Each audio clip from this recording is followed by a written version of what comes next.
देखছেন AGT live 24/7 आप देख रहे हैं एजीटी लाइव 24/7 দেশের সমস্ত মানুষের एजीटी लाइव তার জীবন রক্ষা করা তার জীবন জীবিকার যে সংগ্রাম এই লড়াইতে আমরা সকলেরই সমর্থন সহযোগিতা চাই কারণ আমরা লক্ষ্য করছি এই রাজ্যের সরকার আমাদের রাজ্যের কৃষি ব্যবস্থাকে একেবারে শেষ করে দিয়েছে সর্বশেষ যে ঘটনাটি ঘটছে এটা আপনাদের কাছে না বলে পারছি না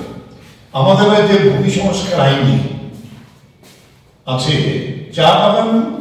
এর জমি যে দেওয়া হয়েছে সরকার থেকে আমাদের রাজ্যের মধ্যে ব্রিটিশ পিরিয়ড থেকে আছে রাজ্যের আমল থেকে আছে 100 বছরের পুরনো ইন্ডাস্ট্রি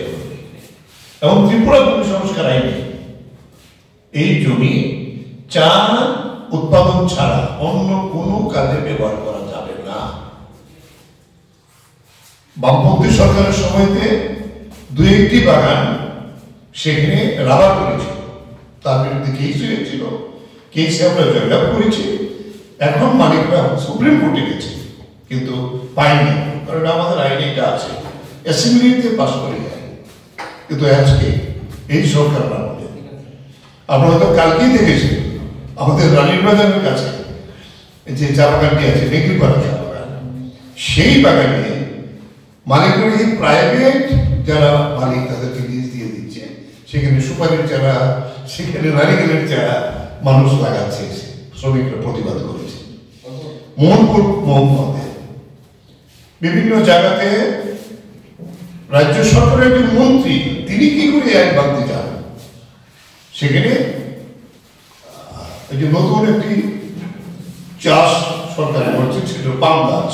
পাম তেল পাম গাছ তৈরি করবে কমলপুরে আমরা এটারও বিরোধিতা করছি আইন তারা যদি পরিবর্তন করতে হবে অ্যাসেম্বলিতে যারা পরিবর্তন করুক এই আইন থাকা সত্যি করবে না তাই এই বিষয়টি যেহেতু সামনে আসছে আমরা তারও প্রতিবাদ করছি এই হলো আমাদের আজকের মূল বক্তব্য এখানে আমাদের খুব তাড়াহুড়া করে করতে হয়েছে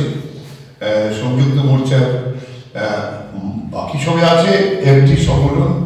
আমাদের যে সংযুক্ত কিষাণ সভা তাদের প্রতিনিধি আসতে পারে দিদির বাইরে আছেন নাইলে আমরা বাকি 5টি সংগঠনের পক্ষ থেকে আছে এখানে আমাদের এই এলো আপনাদের কিছু থাকলে বলতে পারেন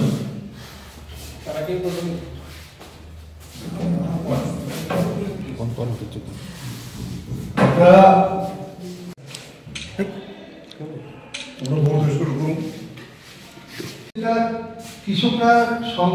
শ্রমিকদের কৃষকদের সমস্যা সবচেয়ে দিন বাড়ছে এই যে সরকারটা এলো এই সরকার ये न्यूज कंटेंट देखने के लिए शुक्रिया